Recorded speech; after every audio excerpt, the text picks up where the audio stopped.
यह हमारे कुशल वित्तीय प्रबंधन के कारण संभव हुआ है।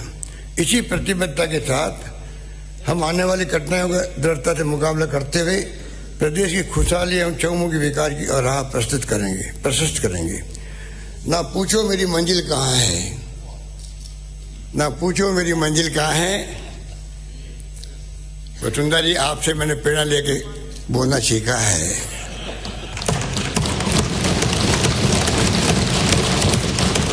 मैं कभी बोलता नहीं था ऐसी बातें, इनसे प्रेरणा ली, जब बोला करती थी तब मैंने सीखा है। ना पूछो मेरी मंजिल कहाँ है, अभी तो सफर का इरादा किया है।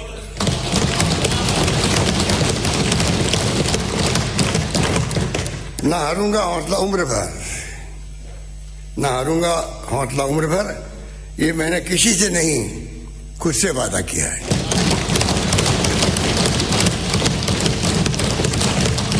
कोरोना के कारण प्रदेश की अर्थव्यवस्था के साथ ही आम जन की आजीविका पर ही संकट आ गया।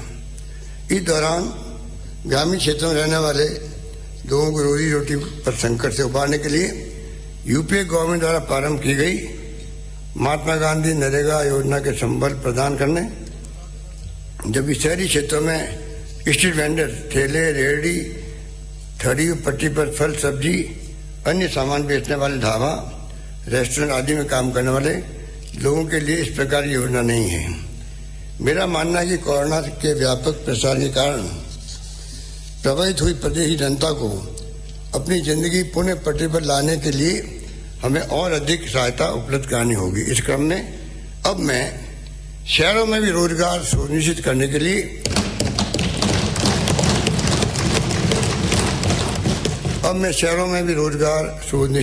लिए इंदिरा गांधी शहरी रोजगार गारंटी योजना लागू करने की घोषणा करता हूं।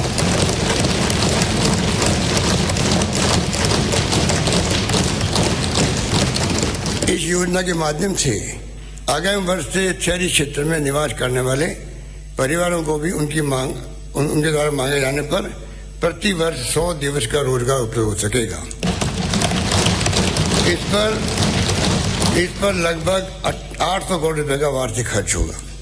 कोविड से उत्पन्न परिस्थितियों का सामना करने में सहायता देने की दृष्टि से आगामी वर्ष में महात्मा गांधी नरेगा योजना में उपलब्ध 100 दिवस के रोजगार को राज्य सरकार के खर्चे पर बढ़ाते हुए 125 दिवस करने की घोषणा करता हूं।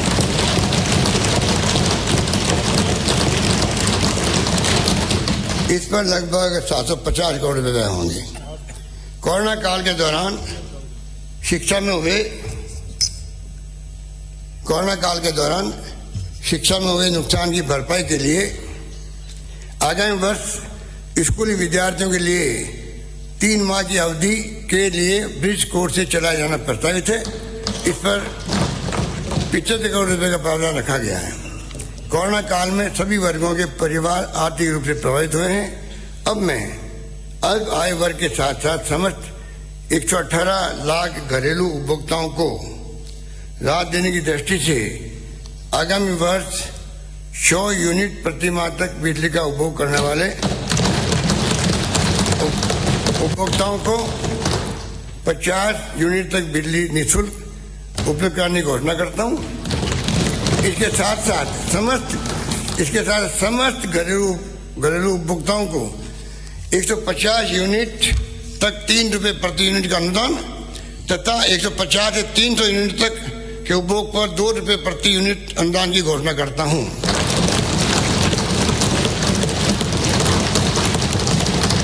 इस प्रकार 300 यूनिट प्रति माह से अधिक उपभोग करने वाले उपभोक्ताओं को भी स्लैब के अनुसार छूट का लाभ प्राप्त हो सकेगा। इससे लगभग 4,500 करोड़ रुपए का भार आएगा। अध्यक्ष महोदय, निरोगी राजस्थान के संकल्प को साकार करने की दृष्टि से प्रत्येक प्रदेशवासी को चिकित्सा एवं स्वास्थ्य सुविधा सुलभ कराना हमारी सरकारी प्राथमिकता रही है। हमारे द्वारा मुख्यमंत्री निःशुल्क दवा योजना, निःशुल्क जांच योजना के साथ साथ मुख्यमंत्री चिरंजीव स्वास्थ्य बीमा योजना लागू करने से राजस्थान यूनिवर्सल हेल्थ उपलब्ध कराने वाला अग्रणी राज्य बन गया है। इस योजना से लगभग 1 करोड़ 33 लाख परिवार जुड़ सके हैं।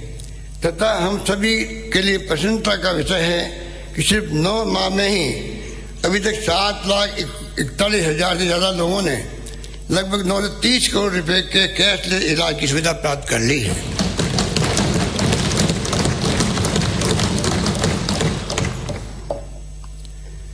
अध्यक्ष महोदय, अब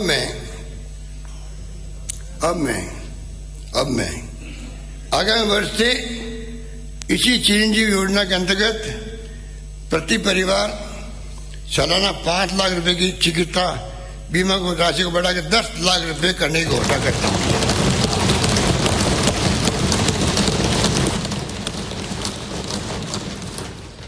इस योजना का दायरा और व्यापक करते हुए आगामी वर्ष से cochlear implant, bone marrow transplant, organ transplant, blood platelet, plasma transfusions, lymph prosthesis, bone cancer का भी निःशुल्क इलाज कराया जा सकेगा।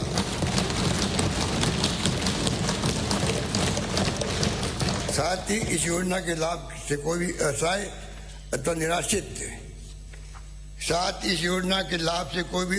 अथवा निराश्रित परिवार वंचित नहीं रह रहा है, ये सुनिश्चित करने की दृष्टि से जिला कलेक्टरों को अधिकृत किया जाना प्रस्तावित है। किसी ऐसे व्यक्ति के चिरंजीवी कार्ड न होने पर भी उसका निःशुल्क उपचार करने के लिए संबंधित चिकित्सालय को निर्देशित कर सकेंगे।